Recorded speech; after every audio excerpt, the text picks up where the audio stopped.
Hey guys, what's happening? Thanks for tuning in, coming back, and watching. And if you're new here, my name is Jim, and I make videos about editing your photos, trying to help you improve your skills or try new things, just to experiment with your creativity and have fun. And today, I'm doing episode number 3 of what I call my isolation editing challenge. The first two were very fun. I got a lot of feedback, and hopefully it's giving you guys some creative ideas about things that you can do while you're probably sitting at home like I am. I've got a little bit of a new setup here, a bigger monitor. I've got a second desk, so I'm looking a different direction.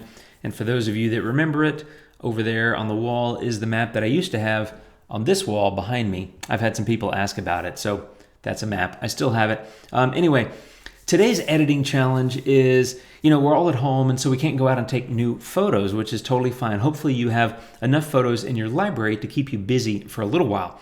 I know I do, and frankly, I've got a lot of photos I've never gotten to and may never get to. Totally fine, but I'm doing something different today. I'm not just saying, let's dive into the archives and edit stuff we haven't edited.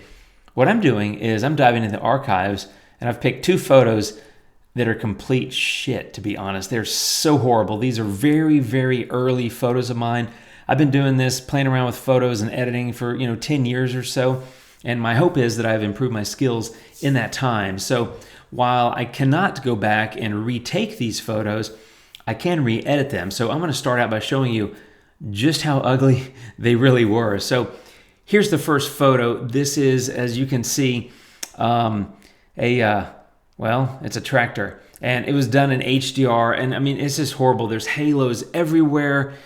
The colors are way off. It's super oversaturated. And it's just a mess, to be honest. I mean, the engine and the tires are kind of blue. This halo, did I say halos? I mean, this is horrible. Now, I'm not going to do an HDR because I don't do a whole lot of that anymore. I still like it when I feel like, kind of when the mood hits me, if you will. But I'm going to take a single exposure from this bracket set and edit that photo. So let me get that photo. Here it is. Here's the original. And as I said, I can't go back and retake it. I would do some things differently today. The first thing I'm going to do is crop this dude, and that is because I don't really care about so much of the excess stuff, if you will. So I'm going to move this around, and here's a tip for you. Let me see. Let me get this lined up just right. I think something like that. I want that intersection kind of where the driver would be. This was just sitting in a field, but the reason I'm cropping at 16:9 is to get rid of a lot of the extraneous stuff. But secondly, when you have an object like that, as you can see, I placed it in the center of the frame. 10, maybe 12 years ago, I wasn't really thinking about composition. I was literally just learning photography and just learning HDR. And I was like, oh, a tractor, cool. I like tractors anyway. My mom grew up on a farm in North Carolina. We used to ride on the tractor there.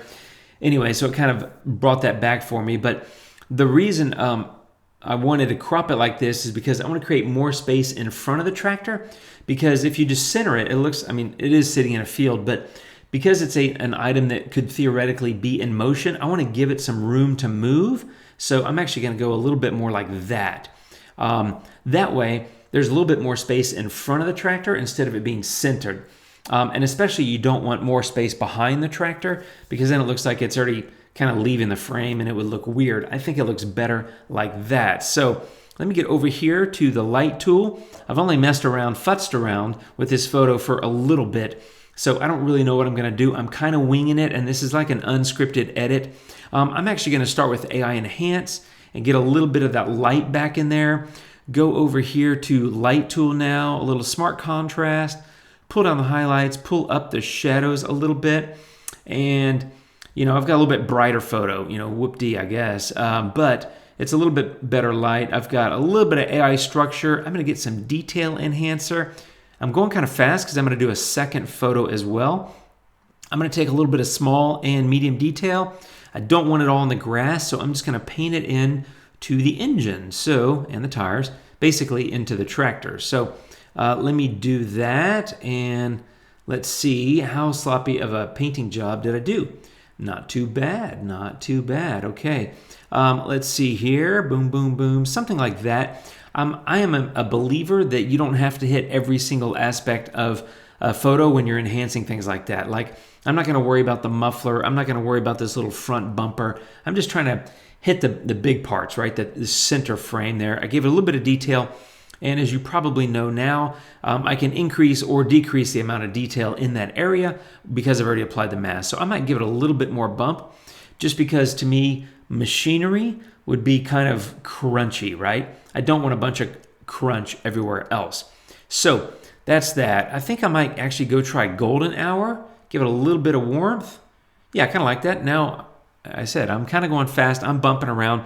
I'm going to go over here to the green. I'm going to take down the saturation and the luminance. Something about like that. And I'm going to do the same in the yellow. I'm going to take that down a little bit. The yellow, often when you've got grass and trees that have a lot of green in them, if you play with the yellows, it will impact the green because the colors are very, I guess, closely aligned or whatever. There's a lot of yellow in the green. So often when you're changing the yellow in a photo, it may impact your greens. Just something to think about. The blue, I'm going to go a little bit less luminance. That's going to be the sky. And a little bit more saturation. Kind of like that. I'm going to pop over to, let's see. I'm going to try Mystical. A little bit of that. I don't need any Orton. I'm going to go over here to Adjustable Gradient. And I think what I'll do in the bottom is give it a little bit of an exposure bump. Something about like that. Let me try contrast. Not bad. Let me try contrast on top. Yeah, not bad. And then dodge and burn. I think I will say start painting. And I've got lighten at 22%. I'm going to come over here and lighten some of this and see if I can get that a little bit more visible, especially like this tire here. I like that hubcap or, whatever you call it. It's got a little bit of grunge in it, which I think looks cool. So there we go, a little bit brighter. I don't want to overdo it. Let me show you the before. There it is, a little bit darker, and the after, a little bit brighter. I think that's kind of working for me. What else would I do? There is a spot in the sky. I noticed that, but I'm not going to remove it in the video because you just go to the eraser and you wipe over it and it's gone. I don't want to spend the time on it here. It's very simple, but I don't know if I'd do anything else. I'm trying to look at these filters here. Color, you know what? Actually, there's a little bit of that blue that I added. So I'm going to go add a new layer, a new adjustment layer. I'm going to go back into the color tool. I'm going to take the blue saturation down because I'm seeing some blue in the tires there, just as I did in the original. I'm going to say brush, and I'm going to paint in that blue reduction so I don't have blue across my truck engine and tire. I just want that blue in the sky. So I want to kind of control that. And so that's something to think about when you're, let me just check my mask. Yeah, I think that's fine. When you're doing things like that, add new adjustment layers, adjust the colors individually. It gives you a lot of control.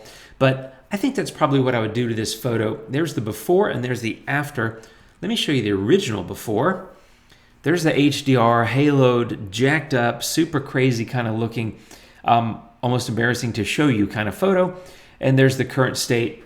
Actually, now that I see that, I still feel like it's a little bit dark, even with that dodge and burn. So I'm going to give it a little bit more AI accent, give it a little bit brighter look. One more time. There's the original puke, and here's the current state.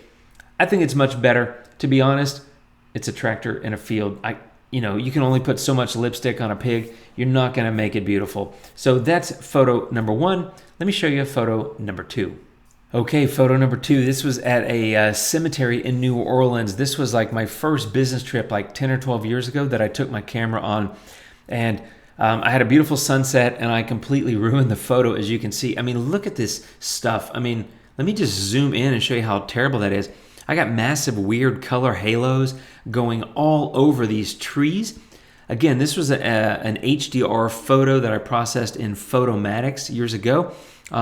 These are things that are on my Flickr account. I'm embarrassed to say, but if you want to go look for them, you're going to have to go back 10 years or something on Flickr and find them. But anyway, that's a sunset in New Orleans at a cemetery, and this is really overdone. It's horrible. The colors are fake. At the time I was doing HDR, I was like, wow, look at the photo. It's so cool, but not so cool. Let me show you. Let me get back into Luminar, and here's the photo now. So I'm going to see if I can zip through this and do a little bit of editing. I'm going to start with AI accent simply because it does a great job of kind of balancing out the light. I mean, already the photo is better than that. I mean, God, I'm embarrassed to show you, but it is what it is. We were all in a place at one point where we're always beginners, right? Everybody starts everything as a beginner. So I was definitely a beginner. I think I'm a lot better now, but I'm still learning. I learn stuff all the time. So never stop learning and keep chasing whatever it is that you're trying to learn. I'm just going to balance out the light here. I love lifting the shadows and pulling down the highlights a little bit. And I think we're doing pretty good. There's a lot of color in the scene, so I feel like I want to be careful with that. I'm going to say AI structure. And I think I'm just going to paint that in. So let me just do that. I just want to bring that structure into some of these buildings and some of the foreground. I don't really care about it being in the trees. I'll just pop it across the whole foreground there. I guess I'll do the trees. Why not? Let me shrink my mouse or cursor, I should say. Give a little bit up there. I cannot remember how I shot this. I'm going to say done. Let me show you the info. This was a Nikon D40X, which was a 10 megapixel Nikon. I shot it at f/22 back then. Someone told me, oh, the tighter the aperture, the higher the f-stop, the more stuff's in focus. So I literally ran around and shot every single photo at f/22 because my thinking was, well, yeah, I want everything in focus. I've learned a lot since then, and you don't have to do that. But anyway, this was my -1 exposure comp and f/22, blah, blah, blah. So anyway, there's that color. I want to be careful here. There's a lot of color in the scene, and I don't want to do that and turn it into the same kind of pukey stuff that I had. I might give it a little bit of saturation and vibrance. I almost said violence. I got to be careful. I still slip that up sometimes. I'm going to take the blues down a little bit, and I actually think I might take the greens and the yellows down a little bit as well. I think that's looking okay. As I said, I'm kind of winging it here, my friends. I'm going to do a golden hour. It was a sunset. In fact, it was a fairly beautiful sunset, but there was no crazy pop of light, at least in this photo. So I'm trying to balance out my desire to have a lot of color and my desire to not turn it into that. So it's hard. The struggle is real, my friends. Believe me, because I like my colors. I like big, bold stuff, and I want to be careful because I'm trying to do something a little bit more reserved here. Okay, so I think I'm fine with that. I'm going to go experiment with Mystical and see what that does for me. It gives me a nice little bit of shadow, which I like because that AI accent on the previous, on the Essentials tab, definitely brightened things quite a bit. So I like a little bit of that. I wonder if a LUT would look good here. I'm going to go try one of these cross-processing. I used to use Seattle a whole lot on my sunsets. That's a little too purple, so I'm not going to do that. Let me see. I kind of like Monterey. It sort of looks nice here. Memphis, that's a little bit too colorful. Geneva I like, but I think I use that more on street scenes. Dallas, Chicago, Auckland. I'm going to go with this Monterey. What was it? Memphis? Monterey. I think, let's try Monterey. So amount, and it defaults to 30. Yeah, I don't like it. I'm sorry. Sorry, Monterey. Great little town. Not a great filter for this image. I'm going to try Orton. Gives me a little bit more shadow there. Actually, I'm going to take that back because I'm getting so dark up here in the steeple. I don't want to do that. I'm going to go here to Dodge and Burn. I'm going to try this out, see if I can lighten that steeple a little bit without totally kind of screwing up the photo. And truthfully, I would need to do a very good job of this and a slow job to get it right. It's definitely helping. I don't really know what happened here, but the top of that came out really dark and the rest of the photo did not. So I need to come in here and do a bit of this work. I'm just going to do a quick kind of slop job just to show you that you can lighten objects like that. It helped a little bit. I need to spend more time on it, which I don't think I'm going to do in this photo. Last thing, I might do a little bit of split toning. I might give the shadows a tiny bit of blue just because I kind of like that, and maybe give the highlights a little bit of warmth. Something like that, and then I might go back over here and give it a vignette. I don't know. Like I said, I'm kind of winging it. This is not a scripted edit. I'm kind of running loose and free here, kind of running and gunning. The greens are too much. I'm going to go back over here and take the saturation down on those greens, especially in that tree. I don't know. It seemed a little too green to me. I like it a little bit darker and a little bit less saturated. Let's look at the original. There's the before, and I mean, I definitely made the colors pop a little bit and gave it a little bit more visibility. I don't know how much I like the edit. There's before and after, but I tell you what, I like it a whole lot better than I like that. I mean, that's terrible. I'm sorry. It's okay to judge your own work. It's not polite to judge others. Constructive criticism and feedback is helpful, and you guys leave some for me, which I appreciate it. I make videos about editing, but I don't think I have all the answers. I have a lot of questions. I try things. I experiment. Sometimes they work. Sometimes they don't. That photo clearly did not work at the time. I thought it was awesome because I was new to HDR, and I was like, wow, look at what I can do, but I'm not that way anymore. I kind of don't like this edit, I have to be honest. I think there's a little too much of this purplish pink going on. I think that looks a little bit better, and maybe a little bit of warmth. Ooh, not that much. That's too much. I like my blues. I don't know. I feel like I need to experiment a little bit. It looks better than the first edit that I did 10 or 12 years ago, but I'm not entirely satisfied with it. Regardless, the point is we all have photos that we screwed up. Let's be honest, right? We've got dogs. I mean, they are just, I got a bunch of dogs, lots and lots of just dogs barking.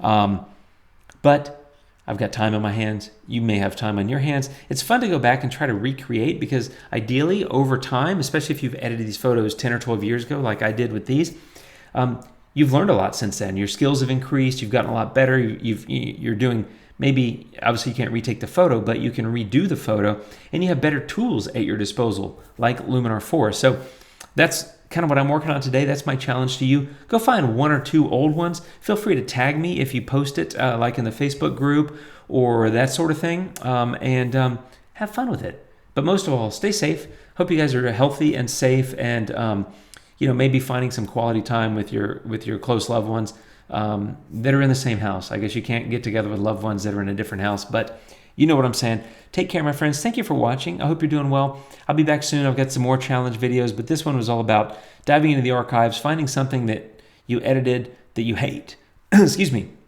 that you hated, and making it into something that you like. Hope you have fun with it. Thanks for watching, my friends. Take care. I'll see you soon, and adios.